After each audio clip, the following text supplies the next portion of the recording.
Welcome back to Unmuted Nation, and I've got a special guest with me today. There's a story that we talked about last week, and there was a leader of, or the president of a local NAACP chapter in Vermont that was having some troubles and made some decisions to move or relocate her family. That President Tabitha Moore decided to join us today here on Unmuted Nation. Tabitha, welcome. Well, first of all, we're going to have a conversation with Tabitha.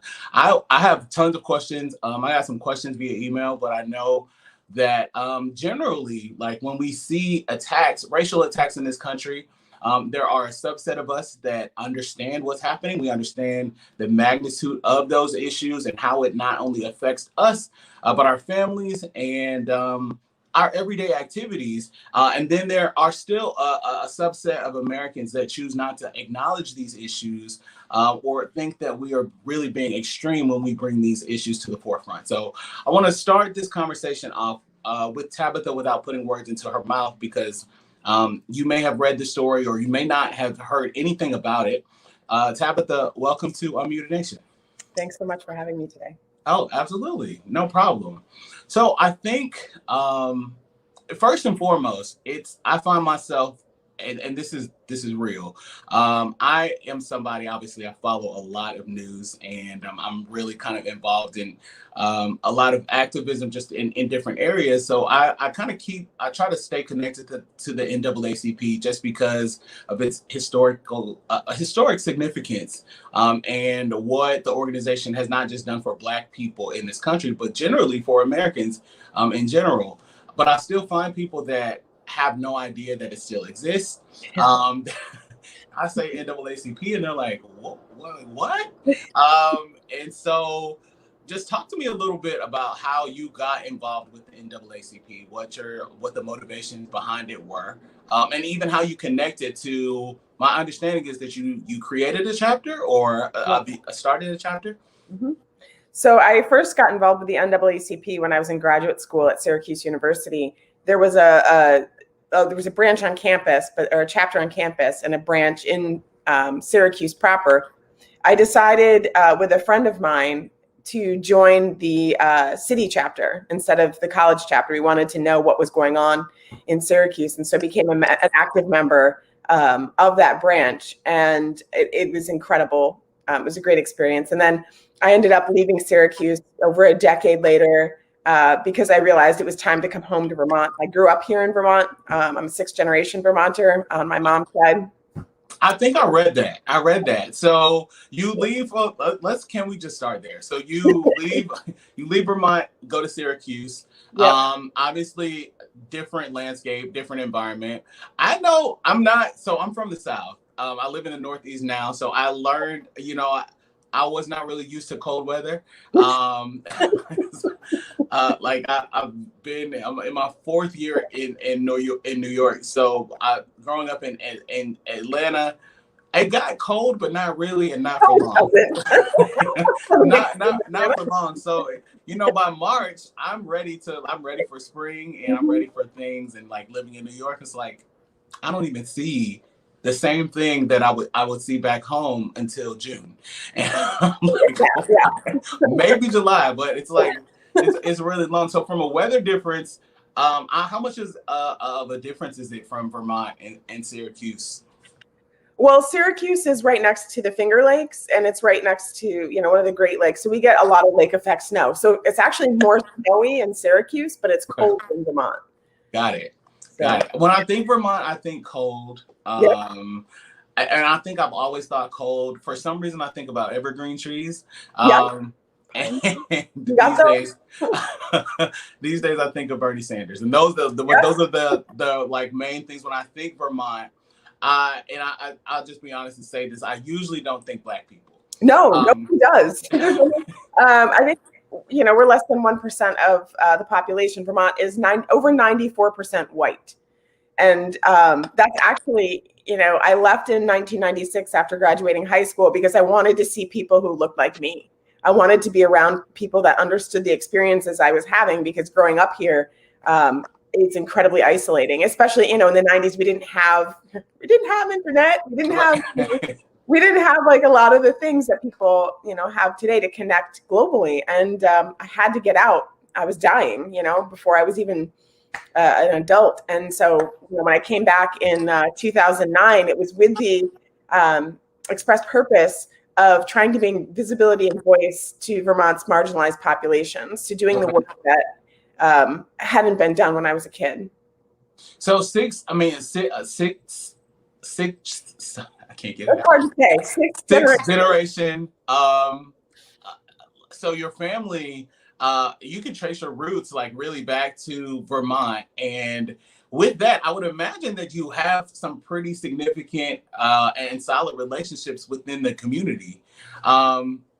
So do people realize that you're Black? That's, and I asked that question just because, but like before we jump into the NAACP, I think that oftentimes even Americans are still surprised at the different shades of Blackness and the different shades that we come in. So, there are stereotypes that kind of affect that, but in your experience, I would imagine, especially since your family has been there for so long, at least have you guys been regionally in really the same part of Vermont, or in other areas of the state? Right. No, Vermont is pretty tiny. So my family's from Rochester, and then my mom is white and my dad is Black.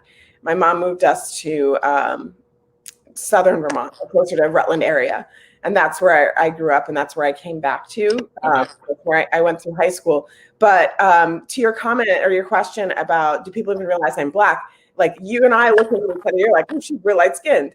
In Vermont, you would think that like I was the darkest thing that ever walked the planet. Growing up, like it was just like, people, touching your hair, like all the things you hear about white people doing. That's what grew up. The things that make you cringe. That it was. Like the first time I straightened my hair, I went to my mom's salon. I raised up all this money to be able to go and get a perm, and the white lady doing my hair was almost in tears.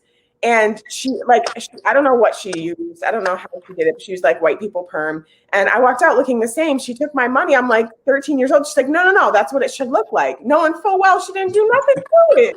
And I was like, you're kidding. It was just like, there was all of these ways that whiteness kind of converges and conspires, not even intentionally, right, to other you in Vermont. And that was my story growing up. And, coming back, I wanted to offer something different, not just for myself to reclaim my roots and be like, no, I am a Vermonter, even though I don't look like the rest of you, or most of you, but also for other young brown and Black people and people with other marginalized identities, just to be able to have someone that's like, no, you exist, you're real, what you're experiencing is actually happening to you, and we need to do something about it. Right. I like the fact that you focused on that point, that you wanted to reaffirm and reassert your own identity, just because your roots are like deeply rooted in this state. And I think I love to have this conversation, and we talk about it often here, that worldview is huge. So I think going back to you deciding to leave and to experience something different, to see people like you, I think a lot of times we find limitations on how people think and how people respond because they're limited in their understanding of the world, just because they've had a lack of exposure. And so I think for people that live in Vermont, with statistically being statistically less than 1%, it being less than 1% Black, I think a lot of times people probably make a lot of decisions with excluding Blackness and not not even thinking that that's a problem. Oh, absolutely. One of the issues that we had at the beginning of the pandemic was that our Department of Health was not collecting race-based data on COVID-19 rates. So we're watching across the nation, Black and brown Vermonters are watching across the nation as these really disparate numbers of infection and death are coming up for people who look like us. And we're looking at the statistics that are coming out like, hey, wait a second, why aren't you reporting or collecting on race data? So the NAACP and a couple of other local groups got together and worked with the Department of Health to be like, you need to be collecting this and you need to be reporting this so people understand the racial disparities. And lo and behold, the same racial disparities exist here in Vermont as they do elsewhere racially. So oftentimes decisions are made about us. And that, I mean, it makes sense why they would be, but I also think that that's why organizations like the NAACP are so important. So before we jump into what's happening in Vermont and what happened with your chapter, can you just talk to me just a little bit about what the NAACP does? And for people that are not familiar with the work, they are familiar with the significance of the organization historically, but not really aware of what the organization does now and how effective or how impactful being involved with your local chapter can be. Just walk me through that just a little bit. Sure. So the NAACP is the nation's oldest nonpartisan civil rights organization, founded in 1909 by an interracial group of people in New York. Most people know the NAACP for the 50s and 60s civil rights era legislation and push. The NAACP is also behind affirmative action, which has helped white women, you're welcome, more than any other demographic. We've continued to do a lot and that statistic is very important because it's also white women that are also claiming that because of affirmative action is the reason that many of us are there. Oh yeah, completely dispelling our talent, but also using that as an excuse for their children not getting into college and things like that. They're the number one demographic that complains about affirmative action. So it's important to note that. Oh, and they benefit, like I said, they benefit more than anybody, any other demographic group. It's been them. Who was that? Lori Loughlin, was that the one that did that whole weird conspiracy thing where paying people like? And now they're trying to be us. You see that there's another woman in Indiana, another white woman. It is. I'm like, I do not want to see one more. And I don't understand the crave for oppression. I really don't understand the desire to be. I do understand why Blackness is attractive. I get that piece of it. I get that piece of it. But I do not understand the need or desire to kind of create oppression and make that like desire to be that or even to manipulate. Like it's just very bizarre. It's like this thing where they see us as trendy. I mean, and again, we set all the trends in this nation. We are the barometer of cool and of what should be coming next in the nation. But like, if you know anything about racial oppression, you would not want to identify with it. Anyway, we were talking about the NAACP. Right. I can probably land there and be there all day. Right. Oh yes. So when I'm looking at, what is the NAACP doing today? The NAACP continues to do and influence national level legislation and national level conversations within government structures, particularly related to race and racism. Obviously, there are much newer groups who are have the pulse, especially of the younger generation, like Black Lives Matter, who I absolutely adore. We do a lot of work with them here in Vermont. But the NAACP really focuses on the structural. I kind of think of it as like infiltrate and sabotage, making sure that we get Black leaders in different positions of power in our current government structure. And systems, and then doing more advocacy, like you saw in Minnesota. One of the presidents there was pepper sprayed and maced, along with everybody else, getting arrested. Still doing the same work that they've always done.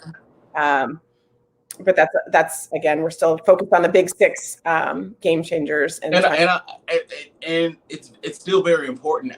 How would someone connect with their local chapter? Well, you could go to NAACP.org, the national website, and find a local branch that way.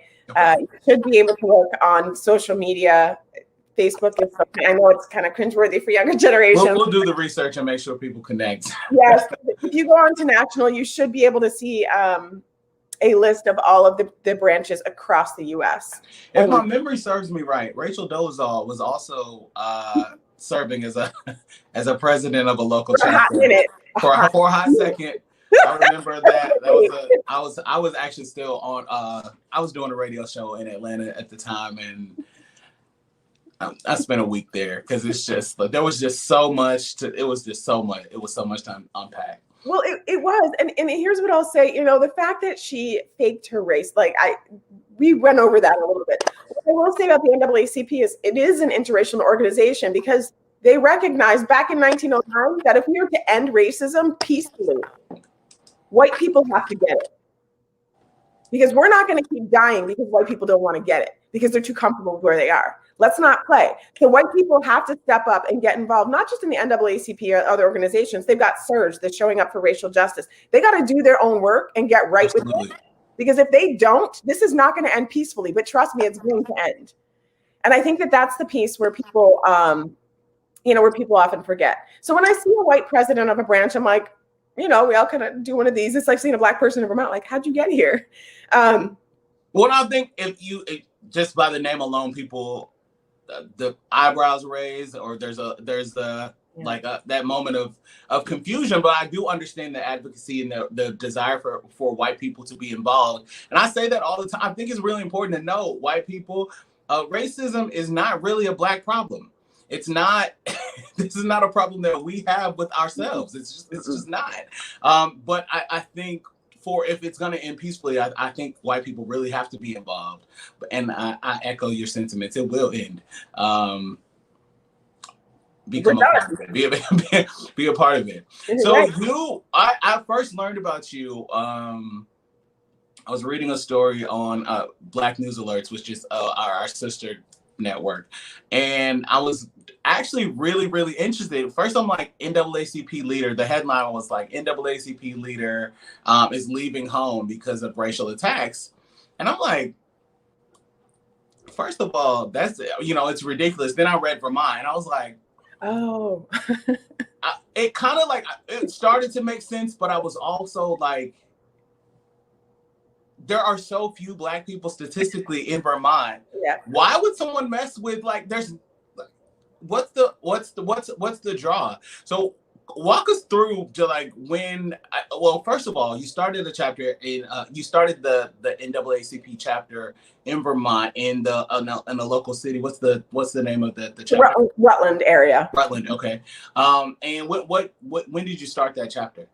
I started the work in 2016. Okay. I think we were officially chartered in February of 2017. Okay.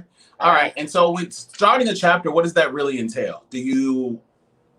Well, you connect with your state conference president, and because Vermont is part of New England and New England is so kind of small, we have a regional president, a New England Area Conference president. Okay. So you connect with that person and say, hey, I'd like to start a branch. They kind of do a little research and say, okay, you can, begin the work. You have to get over 100 members, 100 people who are willing to become members, and then you submit your application for membership to your state conference president, who brings it forth to national, and national makes a recommendation as to whether or not you get to become a branch. And then, was it a challenge for you to get the 100 people? No, I had it probably within 6 months. Okay. And so you guys launched this chapter, and what is there? Is there a work that you were looking to do initially? What was the initial motivation behind starting the chapter? Well, I mean, the first part was bringing visibility and voice and kind of providing a lighthouse or some sort of place where people of color could go and feel like they were heard, feel like they had support, and had they were seen. Yeah, and have to have an advocacy group behind them so that they weren't facing racial discrimination alone. So that was the initial catalyst. And as I began the branch and recognizing that we kind of have 6 areas of focus, and one of those is education, I knew in Vermont I was going to have to do a lot of work. A lot of white people didn't know they could join the branch. A lot of people didn't know the NAACP even still existed. There's a lot of misinformation about race and racism around here, and a lot of denial. It's really easy. I think you mentioned something earlier. It's really easy for white folks to kind of turn an eye to racism, especially in a place like Vermont. And that is absolutely what's happening. There's so much resistance to recognizing the ways that racism just permeates every aspect of life. It's getting better, and I will say there are a lot of white folks around that get it, that want to do the work, that maybe don't know how. So my branch does a lot of educational opportunities so people can understand what racism is. We do advocacy and we handle complaints as well. Because there's only 2 branches in Vermont. The second one was founded by my friend down in Windham County, Stefan Gillum. Okay. But because there's only 2 branches and people know the legacy of the NAACP and the fact that the NAACP deals in structural racism, we spend a lot of time working on state level issues, including legislation, or if agencies are like, how do we deal with this sort of thing? We will hop in and provide resources and direct them to organizations that can help them. Okay. All right. So obviously great work. Obviously some opportunity there. And people were interested. So why the attacks? Well, we are the second largest branch in New England too, by the way. Okay. Oh, wow. Yeah. Okay. Well, congratulations on that. That's major. That was something that we did this summer. I think the attacks. Now, whenever you're leading a racial justice organization, whenever you're leading anything related to race, you're always going to have haters. You know that's going to happen. And throughout the years, I've had a few, and it's like, okay, whatever. Just checking that to make sure that the level of threat isn't awful. I never read the comments on any article because listen, I understand covering racial injustice, both live or like panel style. I don't read comments at all. No, it's awful. And in Vermont, it's particularly heinous. I mean, I have people contacting me like, hey, this person, said this about you. Are you worried? I'm like, I try to ignore it. But I think between the pandemic and then the recent, especially over the last, 8 to 10 years, focus on racial injustice and the killing of unarmed Black folks by law enforcement, and in general, the ways that we are being just destroyed. White people, I should say, are starting to pay more attention. The media is starting to pay more attention, which means Vermont is paying more attention. And so as this branch continued to develop, the hate continued to rise. But over the last 8 months, Breonna Taylor, George Floyd, everybody that's been killed has kind of brought the nation to a place of reckoning. Plus, we have Donald Trump in office, just absolutely upending. To me, I'm actually kind of grateful for him because he's just exposing what we've been saying forever that white people have been trying to deny.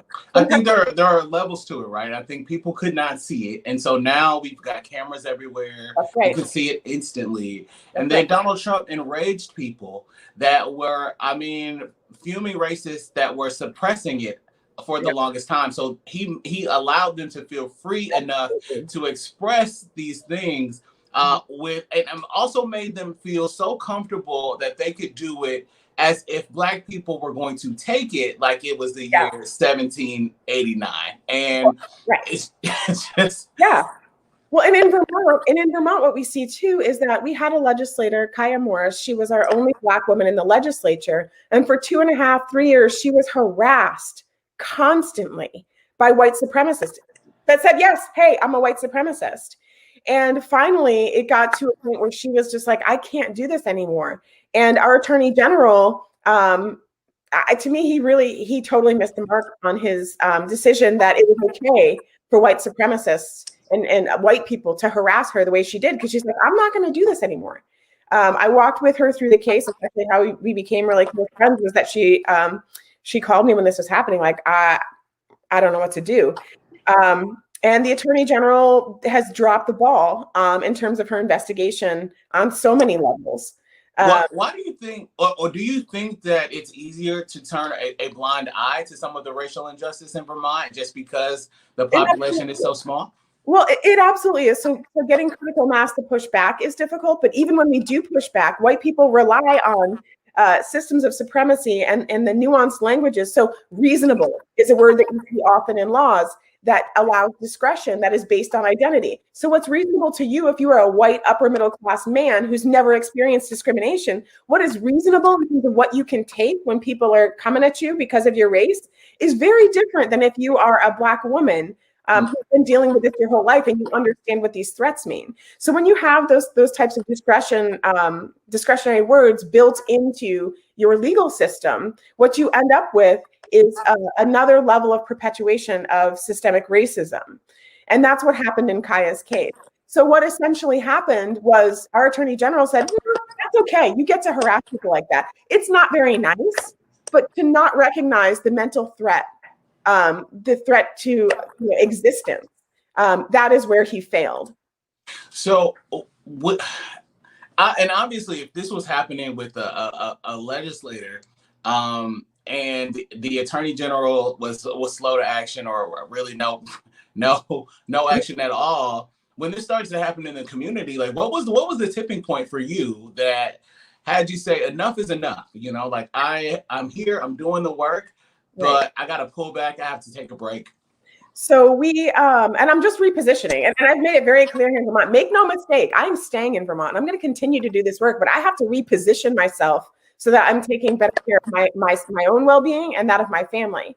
When we talk about, Black and brown people and what we need to be doing, the first thing is making sure that we're not killing ourselves to fight for this, especially when white people keep doing so much more. So the tipping point for me was, a whole host of what I call my love letters from people naming me as a Black supremacist. We had a gentleman who ran for governor this year who is like so QAnon out there. But he has, because it's run, he had a pretty big platform, and it was really scary walking around my town seeing all of these Clar signs. His last name was Clar, naming me and Kaya and Susanna Davis, all of these other prominent Black women, naming us as Black supremacists who are, ruining Vermont, and just all of this really hateful stuff intended to inspire other folks to threaten us. And they did. And I got, all kinds of, like I said, love letters about that. I was kind of like, that was irritating. But then my daughter decided that she was going to work in her schools to raise the Black Lives Matter flag. She's 17 years old. And white people came out the woodwork to bash her. I'm like, you're going to come after us. I mean, like in horrible ways, grown folks.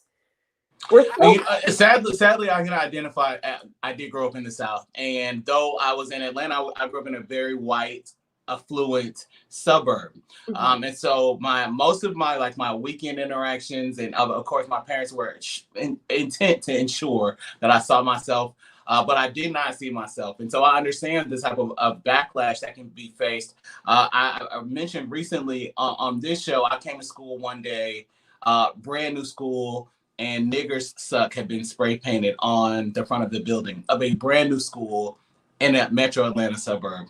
And so, like, just to see these things and I know that they are still there. People think it's not just a big deal, or they don't realize how scarring that is, or how their words, especially what gets me really is the adults, like the adults that are coming after children that want to do right in the world. And some of these adults, you've missed your opportunity, and your opportunity to right some of your wrongs is to support the injustices you see against people, but you're still flagrant at 50.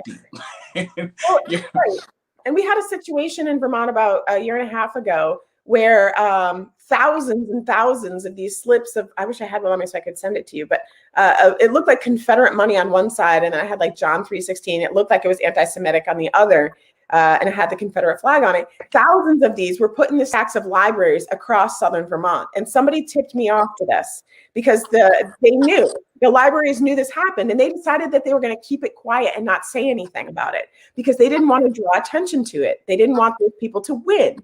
And I'm like, no, because Black and brown people need to know where we can go safely, and we need to help you deal with this. So we blew that up. We were like, nope, we need to talk about it. We need to have community conversations. And so we changed the flow of that conversation. But oftentimes in Vermont, that's the response. Oh, let's pretend it didn't happen. Let's not give attention to it, because if we don't give attention to it, then it's not a problem. No, because Black and brown people still have to walk into those spaces not knowing, but still having that feeling, like you're in a horror movie. Yeah, I think part of the problem is people. A lot of people want to sweep things under the rug, and they feel like Black people, we are actually drumming up trouble and drumming up Right. issues because we are bringing these issues to the Oh, forefront. absolutely. But I also don't understand how our desire for equality turned us into Black supremacists. Say I just don't understand how I'm asking you to treat me like a human. yeah. And we're asking you to treat us like humans, treat our women like humans, treat our children like humans. We can look at easy statistics. The deniers of the systemic racism and even the systemic and systematic oppression, there are people that just deny it. But you can look at even things as small as like behavior statistics on 6-year-olds and how a Black 6-year-old male child is classified a behavior problem much earlier than his equivalent that's a white 6-year-old. Same child, same action, same behavior, same manifestation of just behaviors, and one is classified a problem, and that classification follows them through the education system. Yeah. He'll end up on an IEP. He'll be diagnosed. He ends up on an IEP. He's treated, problematically, and that's what begins the school to prison pipeline. And in Vermont, our school to prison pipeline, unfortunately, is thriving for Black and brown kids. We have the same statistical issues as everyone else, where Black and brown kids who commit infractions, the same infractions as their white peers, are more likely to have exclusionary punishment or more likely to be expelled. And we know what that does to children. And what are we going to do about that? And we'll see. And I think, honestly, I'm happy we're having this conversation because I think, honestly, the Black community would not believe that these same problems are happening in Vermont. And they would not believe that they're happening like and I've talked to people in other places like Nebraska, and these same problems are happening in these states where the population of Black people is lower, but that really means that there's nobody speaking on behalf of these people. There's nobody there to advocate on behalf of these people. But the marginalization still exists. Right. So I think it's you started to see these attacks on your family, and your daughter wanted to get the Black Lives Matter flag implemented just in her school or in schools across the area. In our school district, which includes, I think it's like 4 elementary schools and then the high school. And she was successful. And somebody who was running for legislature who aligns closely with the Clar guy, came out talking about how, the Black Lives Matter is a terrorist group, that, it's, all of these horribly inaccurate things based on like Breitbart style news. I mean, just absolutely inaccurate. The school decided that they were going to raise the pride flag at the same time. He's talking about how it's perverse, just like wild out there. Anything, and it's. I have a guest that says regularly that if you advocate for the least, the low income, even the marginalized or the minority, you cover everybody. But there's something in white minds that tells them the moment that we do that, we're going to take everything from them, and your blanket of equality will protect everybody, including you. But I just don't. It's bizarre that. So on that level, what was the response once they successfully raised those flags, and obviously you had your I guess an arm of conservative people that were like, this is terrible, and Black people are terrorists, and gay people are perverse. So what happens after that? They haven't raised it yet. They delayed the raising because they need to get their flag policy in place. Because in response to it, this group of people decided, well, I want an all lives matter flag, and I want this flag, like just the childish sort of behavior you would expect from people who just don't understand equity or equality, has been the response. So the school has delayed that in order to get their flag policy in place. So we're still waiting for that to happen. And in the meantime, my kid has continued to experience hate. For me, the eye opener was when my daughter called me. She was house sitting for me. I was doing some work up north, and she was house sitting, and I got a call at 1 a.m. And she's in my closet crying. I'm like, honey, what's going on? She's like, somebody just broke into the house. And I'm like, honey, are you sure? Like, it could be lightning, whatever. She's like, no. She was like, she had convinced herself that somebody had broken into the house. And she's like, Mom, like, as I'm calling 911, my partner's calling 911. And as we're waiting for them to arrive, the police to arrive, she goes, Mom, what are the white supremacists who are mad at me for getting the flag raised? That's what my kid is afraid of. She's not afraid of the boogeyman. She's not afraid of somebody coming in to rape her or to steal our stuff. She's afraid of white supremacists. And so for me, that was a moment where I had to. At 17. At 17. At 17, in the year 2020, she's hiding in her closet, afraid of white supremacists. Yes. And what's crazy is when I hear, I don't know if you saw, there was a viral video a few months ago, just shortly after George Floyd, of a little black boy playing with a basketball in his driveway. Yeah. And he sees the cop car coming down the street and hides behind the car. And it's like we live in this America right now where some people could see that. I saw it, and I knew exactly how he felt and the fear that he felt immediately. But what I was hearing from conservative people that I grew up with, there's like, wow, I can't believe you people are training children to be so fearful. And I think that's the response that some people would hear when they hear about your daughter hiding in the closet, that her mom has trained her that white people are evil and white people are after her. But this is the lived experience. This is real. Right. And this is really, so how did you counsel her through that? It's been a road. But you know, I can't imagine. I mean, I think, like I said, going to school at 17 and seeing that spray painted across the building is something that I never thought, just based on the revisionist American history that I took. I thought that this was over, and I wouldn't have faced that. That's decades ago. But to know that this is still happening in this way, and that fear is so alive and well, when you start to reshift, obviously she'll probably be graduating soon. But I'm sure that this is not going to do anything but promote activism in her as well. It absolutely has. And she's incredibly strong, and she's like, okay, fine. Like, that's how white people want to act. That's fine. I'm just going to come back with something. I'm like, okay, she's getting into her activist self. She's 17, finding her identity. And for her, this is an important part of that process. And, at 17, nobody can tell you nothing. So, exactly. And I'm like, good, let it protect you for now. And I think, it was just one of those really, and nobody was in our house. Nobody had broken into our house, by the way. She was fine. But it was just one of those moments where, for me, I ended up calling 911 because we have dogs, and our dogs usually sleep downstairs. They'll only come upstairs if somebody's going up with them. And I heard the dogs barking and getting closer. So I'm like, okay, somebody's got to be in the house, because, that's not how our dogs respond. Mm-hmm. So it was a scary moment that kind of made me take stock of all of those hateful messages and things that have been coming out about me, and all of the awful things that were happening. Like, what is the damage that not my activism, but people's response to my activism is doing to my family? And then a couple weeks later, one of the things, we have this Wallingford Day activity, and everybody got to paint pallets and put them outside your yard, and you could do a walk around the community and see the different pallets people had made. And we did one that said Black Lives Matter. And this was like a couple days after the incident with Reese. And so I said, is it okay? Can we put this in our yard, or would you rather put it in Maria's, our neighbor's yard? And she's like, I don't want that in our yard. I don't want, because I don't have signs or anything like that in my yard, because I'm already a lightning rod. Right. I think it's easier to find to protect my sanity while I'm at least.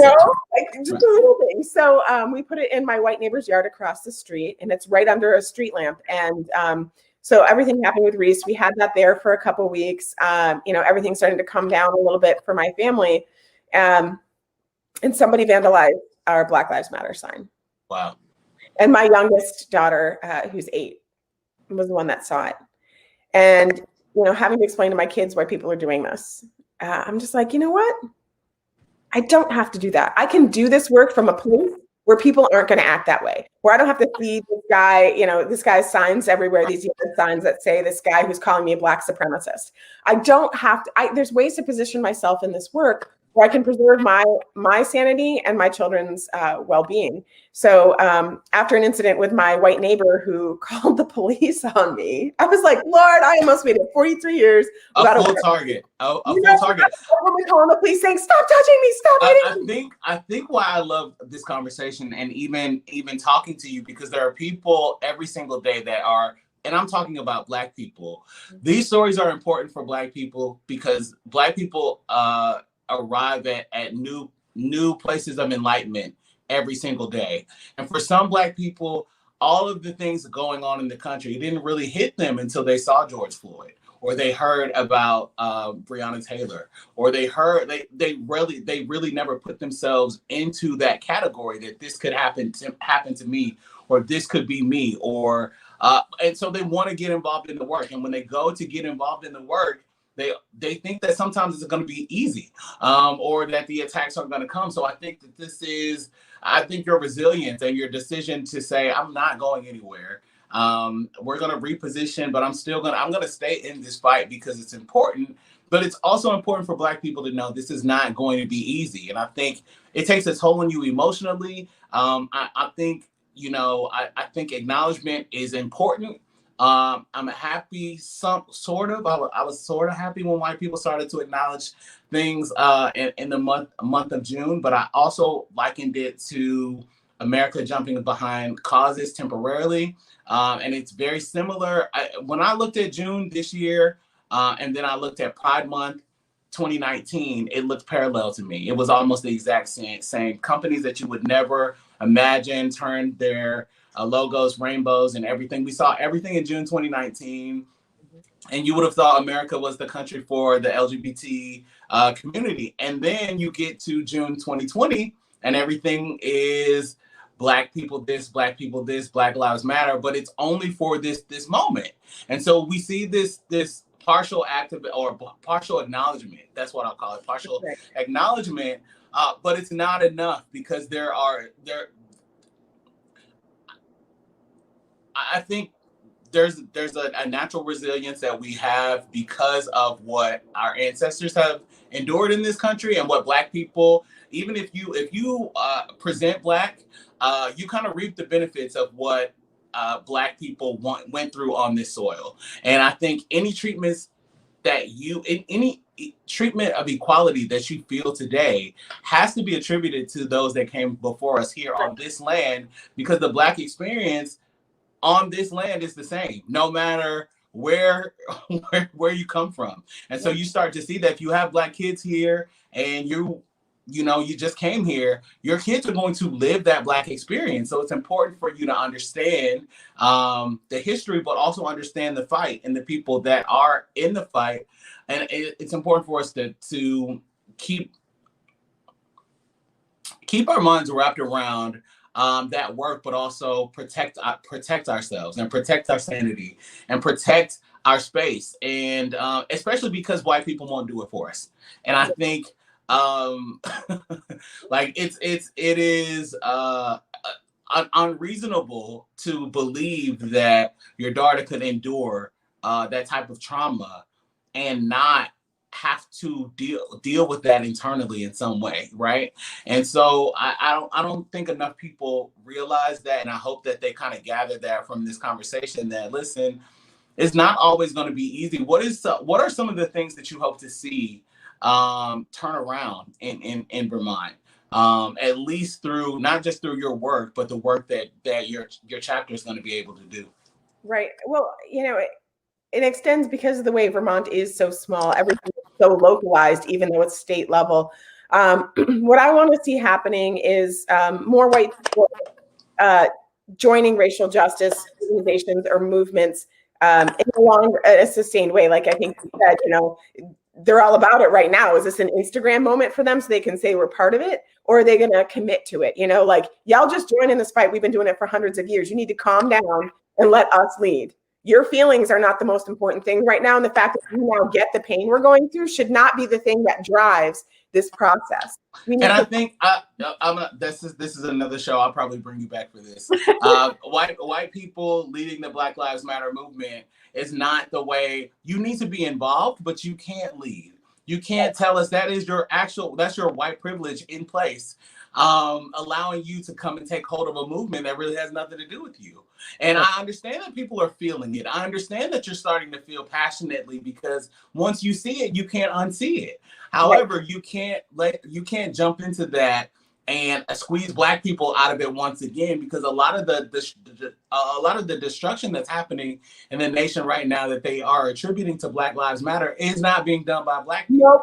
And it's key to watch that. It's key to watch that in all of the media, because they'll say it was a Black Lives Matter group, but you will never hear them say it was a Black person. And they can't show you a Black person because it's not there. So it's like white people have accosted a movement, attached themselves to a movement called Black. So I guess I can't be surprised about all these white people out here pretending. And I'm so happy to say that, because I'm again, the NAACP is interracial. We will always be interracial. We'll continue to, do those sorts of things. And white people, you got showing up for racial justice. You have the legislature. You have every business. You have your own places that you could be doing this work. And you need to you should be. That's what will help us do this work where you are. And slow it down. Wow, they got to slow down, because we're seeing it in Vermont with pushes for legislation. Like after what happened with Kaya, there's all these bills popping up like, oh, can you get on this bill? Can you talk about this bill? Will you testify here? No, because those are white bills.